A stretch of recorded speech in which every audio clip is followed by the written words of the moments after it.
किसान आंदोलन के बीच निहंगों के डेरों ने शिरकत कर दी है। अब किसान आंदोलन में किसानों के साथ सरकारी कृषि कानूनों के खिलाफ सिखों का वो पंथ खड़ा हो गया है जिसे बेहद आक्रामक माना जाता है। इसी निहंग पंथ के एक डेरे के सिख ने कुछ समय पहले पटियाला में एक पुलिस वाले पर अटैक कर उसका हाथ काट डाला था। इस कट्टर सिख निहंग पंथ के पास खुद का डिवाइस किया हुआ मार्शल आर्ट है जो ये 300 सालों से ज्यादा से इस्तेमाल करते आए हैं। निहंगों पे आरोप लगते हैं कि ये ओपियम और भांग का सेवन करते हैं और पारंपरिक हथियार तलवार और भाले के साथ साथ इलीगल बंदूकें भी रख रहे हैं। लेकिन कुछ एक इंसिडेंट्स के आधार पर, कुछ एक गलत एलिमेंट्स की करतूतों की वजह से सिख समुदाय के एक सम्मानजनक पंथ निहंग पंथ के गौरवमय इतिहास को नकारा नहीं जा सकता, जिन्होंने सिंगल हैंडेडली सिख धर्म को बचाने के लिए कई लड़ाइयां लड़ी, मुगलों से भी और अंग्रेजों से भी। आज हम आपको बताएंगे इसी निहंग पंथ के सिखों के बारे में और क्यों इनमें से कुछ भांग और ओपियम जैसे पदार्थों का सेवन करने लगे हैं। इसके बारे में भी बने रहिए हमारे साथ इस वीडियो के अंत तक।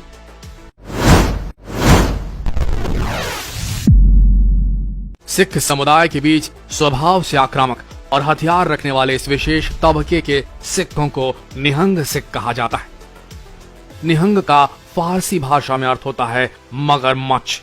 सिखों का यह विशेष समूह योद्धाओं के रूप में माना जाता है। इनकी बहादुरी इस रूप में विख्यात होती है कि कोई भी इनका फर्ज भी खुद इन्हें लड़ाई करने से नहीं रोक सकता। अपने आक्रामक रूप के कारण ये दुनिया भर में जाने जाते हैं। कहा जाता है कि निहंग सिखों में धर्म को लेकर कट्टरता आम सिखों की तुलना में कहीं अधिक होती है। सभी निहंग सिख सन्यासी जीवन और ब्रह्मचर्य का पालन करते हैं। इनके धर्म चिन्ह भी आम सिखों की तुलना में अधिक बड़े होते हैं और ये परंपरागत परिधानों में बड़े बड़े हथियार लेकर कहीं भी पहुंच जाते हैं। 300 साल पुराना है सिखों का निहंग पंथ। सिखों के 10वें गुरु गुरु गोबिंद सिंह ने 1699 में खालसा पंथ के साथ निहंग पंथ भी बनाया था, जो ट्रेडिशनल सिख मार्शल आर्ट जानते थे। निहंगों को बड़ी आसानी से उनकी नीली ट्रेडिशनल ड्रेस से पहचाना जा सकता है। बड़ी सी दस्तार, जिसे पगड़ी कहते हैं हम लोग, चक्र, कड़े और कृपाण के साथ एक भाला, ये हर वक्त अपने साथ रखते हैं। बचपन से ही निहंग सिखों को युद्ध कौशल में पारंगत कर दिया जाता है। निहंग सिखों की इस पूरी वेशभूषा की शुरुआत कैसे हुई, उसके पीछे भी एक रोचक तथ्य है। एक बार की बात है, गुरु गोबिंद सिंह जी के महज 5 साल के चौथे पुत्र साहिबजादा फतेह सिंह अपने भाइयों को तलवारबाजी की ट्रेनिंग लेते देख रहे थे। उनका भी दिल किया ट्रेनिंग में शामिल होने का, लेकिन भाइयों ने यह कह के वापस भेज दिया कि वो अभी काफी छोटे हैं। वो निराश हो गए हैं। साहिबजादा फतेह सिंह के साथ हो रही इस घटना को गुरु गोबिंद सिंह देख रहे थे। थोड़ी देर में नन्हे फतेह सिंह अपने नन्हे से सिर पे एक बड़ी सी नीली पगड़ी और उसके साथ चक्र कृपाण लिए अपने भाइयों के सामने पहुंच गए और कहा, अब लग रहा हूं मैं बड़ा। इस पर गुरु गोबिंद सिंह मुस्कुराए और निहंगों को आदेश दिया कि वह आज से इसी नीली वेशभूषा और साजो सामान का इस्तेमाल करें। आपको बता दें, महज 5 साल की उम्र में साहिबजादे फतेह सिंह को मुगल गवर्नर ने दीवार में जिंदा चुनवा दिया था। निहंगों का इतिहास बेहद गौरवमयी रहा है दोस्तों। इतिहास में इन्होंने कई युद्धों में जीत हासिल की है, खासकर ऐसे युद्ध जहां इनकी संख्या 100 थी और दुश्मनों की 500। दुश्मन इन्हें अकाल कहा करते थे, जिसकी मृत्यु न हो सके, इमॉर्टल, और इसी शब्द का अर्थ शायद निहंग है। मुगल इन्हें मगरमच्छ कहा करते थे। पर्शियन भाषा में इसका अर्थ होता है निहंग। कहा यह भी जाता है कि इस नीली फौज का नाम निहंग संस्कृत के निहशंक से बना है। पूरे सिख समुदाय में निहंग सरदारों को काफी सम्मानजनक रूप में देखा जाता है। सन 1705 से 1840 तक इन्होंने सिख धर्म बचाने के लिए अपना योगदान दिया, लेकिन 1840 में जब अंग्रेजी हुकूमत के हाथों पंजाब कब्जा कर लिया गया तो निहंगों ने अपना ट्रेडिशनल फौजी वाला ऑक्यूपेशन त्याग दिया।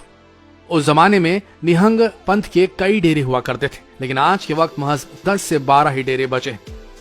डेरे यानी कि इनका एक गुरुद्वारा होता है, यहीं ये रहते हैं, उसके आसपास खेती भी करते हैं।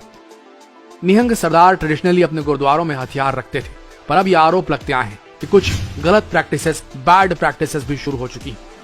कुछ जगह पर इलीगल गन्स भी मिली हैं जिसकी कोई लाइसेंस नहीं प्राप्त हुई। पटियाला वाले केस में जब पुलिस ने रेड की थी तो कई संदिग्ध चीजें उन्हें बरामद हुई थी, जिसमें इलीगल हथियार, भांग, ओपियम जैसे पदार्थ भी शामिल। वक्त के साथ कुछ अपराधी प्रवृत्ति वाले लोग इनमें शामिल हो गए और कहा जा रहा है भांग का नशा, ओपियम का नशा, इसके चलते इन्हीं बैड प्रैक्टिसेस की वजह से निहंग सरदार ने पुलिस वाले का हाथ पटियाला केस में काट दिया था।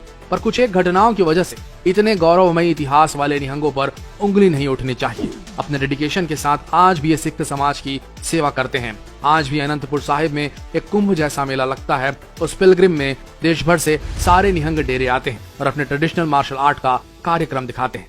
भले आज निहंग सिखों का काम युद्ध में शामिल होना ना होकर एक सेरेमोनियल सा किरदार का हो गया है, लेकिन निहंग जो सेवा करते आए हैं उसकी वजह से आज भी सिख समाज में वे बेहद सम्मानजनक नजरों से देखे जाते हैं। निहंग सिख 10 गुरुओं के आदेशों का पूर्ण रूप से पालन करते हैं और लड़ने की प्रेरणा से ओतप्रोत रहते हैं। माना जाता है कि 10 गुरुओं के काल में ये सिख गुरु साहिबानों के प्रबल प्रभारी हुआ करते थे। तभी से धर्म की रक्षा की भावना इनके अंदर कूट कूट कर भरी हुई है। कभी सिख धर्म पर कोई आंच आती है तो ये जान की परवाह किए बिना युद्ध के मैदान में कूद पड़ते हैं। आखिरी सांस तक सिख धर्म और गुरु ग्रंथ साहिब की रक्षा करते हैं। तो दोस्तों, ये थे सिख समुदाय के निहंग पंथ के लोग। आशा करते हैं ये वीडियो आप सबको सही जानकारी देने में कामयाब हुआ होगा। तो जितना हो सके इस वीडियो को शेयर करें। मिलते हैं अगले वीडियो में, तब तक के लिए आप सबका इस वीडियो के अंत तक बने रहने के लिए धन्यवाद।